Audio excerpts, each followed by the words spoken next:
Bismillahirrahmanirrahim. Assalamualaikum warahmatullahi wabarakatuh. We're from group 2.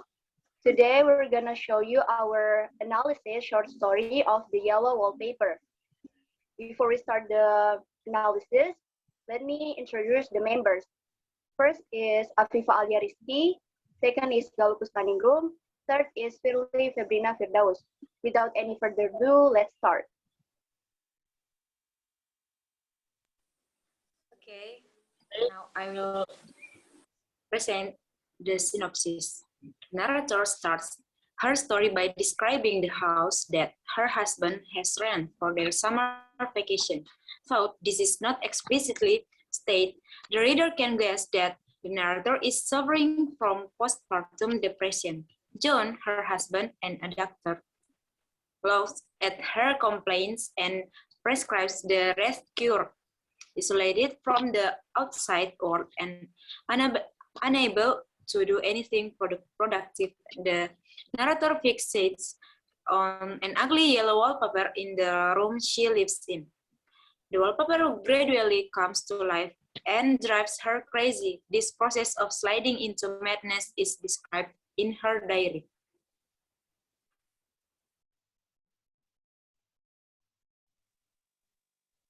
So the character in the story, a lot of character in the story, but I will mention the main characters.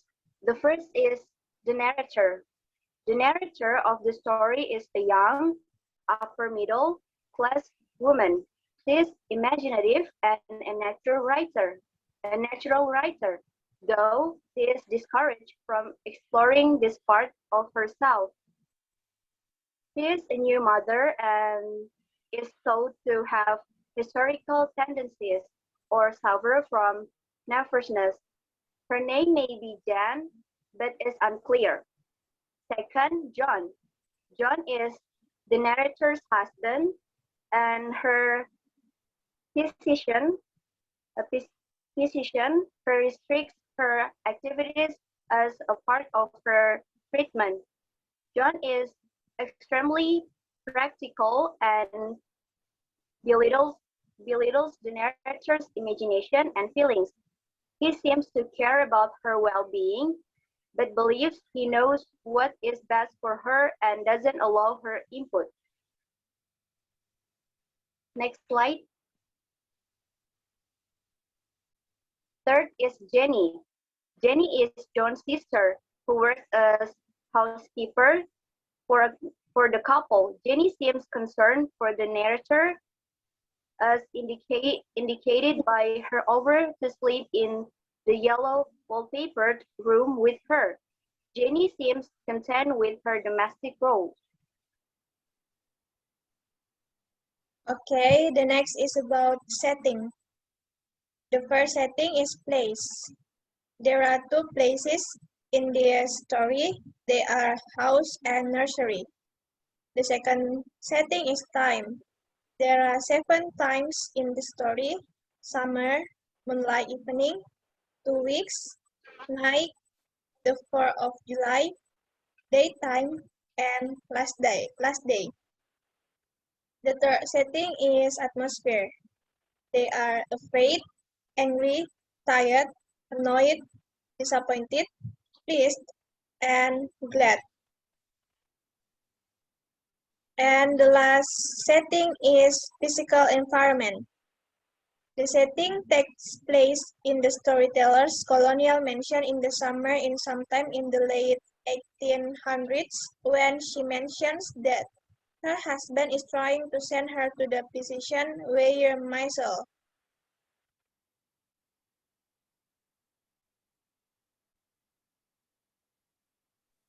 Okay, now the plot. First, rising action. The narrator decides to keep a secret journal in which she describes her forced passivity and expresses her dislike for her bedroom wallpaper, a dislike that gradually intensifies into obsession. Climax: mental breakdown, identifying herself with the womaness has hallucinated as being trapped in the yellow wallpaper and clawing at the walls as she creeps in endless circles about the room and over her faint husband. Following action, the narrator, now completely identified with the woman in the wallpaper, spends her time crawling on all fours around the room. Her husband discovers her and collapses in shock, and she keeps crawling right over his fallen body. Resolution, John comes home and begins to bang on the bedroom door, calling for an axe to break it down. The narrator tells him where the key is, and when he finally opens the door, begins crying out what he finds. Conflict. The struggle between the narrator and her husband, who is also her doctor, over the nature and treatment of her illness leads to a conflict within the narrator's mind between her growing understanding of her own powerlessness and her desire to repress this awareness. Okay, the next slide is about theme. There are 3 themes in this story. The first is freedom and self-expression. Freedom and self-expression are the themes of this story. Johan, the narrator's husband, limits all freedom to make the narrator feel better. She cannot share any problems or burdens she has with others. The second theme is gender roles. Johan is described as a husband whose decisions cannot be contested. He treated his wife like a child and never took her wishes seriously. The narrator follows her husband's rules of staying and not working. Johan's role as a husband in this story is so dominant that his wife is only able to follow his wishes. The last theme is mental illness. The narrator in this story is depressed after childbirth. In her husband's attempt to cure her, she is not allowed to engage in any activity that might burden her or would invite anxiety and fatigue. One of them is the prohibition of writing.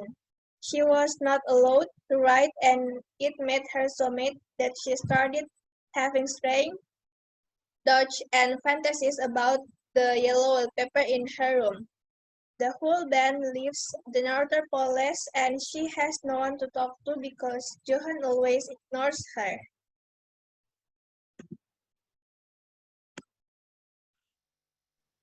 The next is point of view. As the main character's fictional journal, the story is told in strict first-person narration, focusing exclusively on her own thoughts, feelings, and perception. Everything that we learn or see in the story is filtered through the narrator's shifting consciousness, and since the narrator goes insane over the course of the story, her perception of reality is often completely at odds with that of the other characters. Okay, our analysis is moral value. The moral of the story, The Yellow Wallpaper, is that lack of activity and mental stimulation worsens, rather than cures, a woman's depression. The story illustrates that women should be treated as intelligent partners in devising a cure for their own mental illness, not treated as a children.